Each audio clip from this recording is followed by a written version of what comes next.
आजच्या दिवसाची सुरुवात बाबूच्या रडण्याने झाली.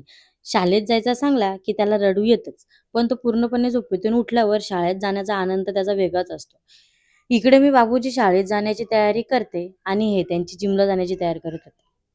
बाबूची तयारी झाली तरी पण यांचा काय अजून होत नाही. काय बोलायचं आता तुम्हीच सांगा. ते सोडा. मी आणि यावी बाबूला सोडायला शाळेत गेलो. बाबूला सोडला आणि मग मला यावी घरातलं सामान भरायचं होतं त्यासाठी आर-के बाजाराजवळ सोडला आणि हे जिमला निघून गेले. येताना थोडा भाजीपाला सुद्धा घेऊन आली मी. जिमवरून येताना बाबूला त्याच्या डॅडीने बॉटल आणली होती. त्यामुळे तो खूप खुश झाला होता आणि डॅडीला काय बोलतो ते तुम्हीच ऐका. संध्याकाळी निघालो आम्ही. थोडंसं मला शॉपिंग करायची होती त्यासाठी. मी त्याच्यानंतर शॉपिंग केली आणि फिट्टोला गेलो डाएट फूड खाण्यासाठी. शॉपिंगच्या बाजूलाच किड्ससाठी प्लेइंग ॲक्टिव्हिटीज होत्या.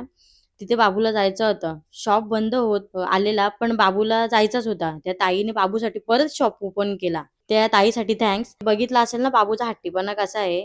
बाबूने तर खूप एन्जॉय केला आणि तिथून आम्ही घरी आलो. असा होता आजचा दिवस. Bye bye.